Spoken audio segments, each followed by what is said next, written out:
Leadership styles. Before we explore examples, let's begin with clear definitions. Autocratic leadership is a style where the leader makes decisions independently, with little or no input from others. Democratic leadership is a style where the leader involves the team in decision-making and values their input. Laissez-faire leadership is a hands-off approach, where the leader provides minimal direction and allows individuals to take ownership of their work.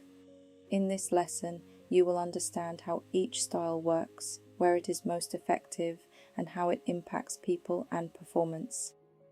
Imagine a mother duck walking forward with all her ducklings following closely behind in a straight line. She chooses the direction, sets the pace, and everyone follows. This is a simple way to picture autocratic leadership. Key point: autocratic leadership is leader-centered, meaning control, authority, and decision-making rest with one person. Advantages. One of the main advantages of this style is that decisions can be made quickly, which is particularly useful in high-pressure or emergency situations. It also provides a clear sense of direction and structure, so the team knows exactly what is expected, and everyone can move forward efficiently. Disadvantages. On the other hand, because decisions come from a single leader, the team doesn't always get the chance to contribute their ideas. This can sometimes lower motivation and engagement, and in some cases, people may become overly reliant on the leader to guide them. Where it works best. Autocratic leadership tends to be most effective in areas where clear direction and fast decision-making are essential. This includes military or emergency services, construction and manufacturing, and crisis management environments. Famous leaders who use this style. Steve Jobs is a well-known example. He had a clear vision for Apple and made key decisions himself, driving innovation through tight control and high standards. Napoleon Bonaparte also exemplifies this style, as he led with strong authority, making swift strategic decisions that allowed him to command large armies effectively. Now imagine a hen moving among her chicks. She observes, listens, and responds. There is interaction, communication, and trust. This is a simple way to picture democratic leadership. Key point. Democratic leadership is people-centered, meaning collaboration and shared input drive decisions. Advantages. One of the main strengths of this style is that it encourages engagement and trust within the team. By inviting input from others, it often leads to better ideas and solutions. It also helps to build strong relationships, as team members feel valued and heard. Disadvantages. On the downside, decision-making can be slower because it involves consultation and discussion.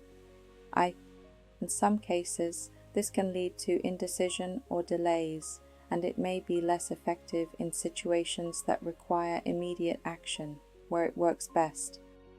Democratic leadership is particularly effective in education and training environments, creative industries such as marketing or design, and corporate teams working on projects where collaboration and innovation are important.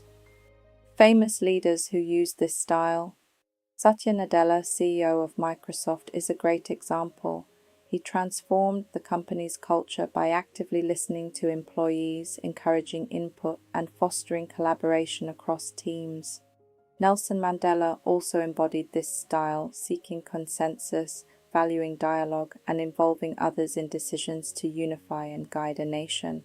Now imagine a gardener who prepares the soil, plants the seeds, and then steps back, allowing each plant to grow in its own way. This is a simple way to picture laissez-faire leadership. Key point. Laissez-faire leadership is freedom-centered, meaning individuals are trusted to take ownership and work independently. Advantages. One of the main benefits of this style is that it encourages creativity and innovation, giving people the space to explore ideas in their own way. It also builds independence and confidence and works particularly well with experienced and self-motivated individuals who thrive without constant supervision. Disadvantages.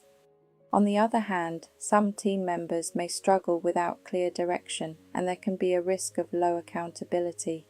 In some cases, this style may lead to confusion or inconsistency if expectations aren't clearly communicated. Where it works best. Laissez-faire leadership is especially effective in research and development, tech and innovation teams, and entrepreneurship or creative freelancing, where autonomy and self-direction are highly valued. Famous leaders who use this style. Warren Buffett is a notable example, as he empowers his managers to run their businesses independently while providing guidance only when necessary. Richard Branson also embodies this style, encouraging his teams to take initiative, experiment, and innovate with minimal interference. In conclusion, autocratic leadership provides control, democratic leadership builds connection, laissez-faire leadership creates freedom. Each style has its strengths and limitations, and no single approach fits every situation. The most effective leaders understand when to lead from the front, when to involve others, and when to step back. They adapt to the situation, the team, and the goal. Because true leadership is not about power, it is about awareness, adaptability, and impact.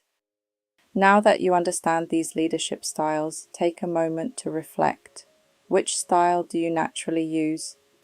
And which one do you need to develop next? Your growth as a leader begins with awareness and continues with intentional action. I'll see you in the next lesson, where you will learn new skills and gain confidence and competence in your leadership journey to your abundant success.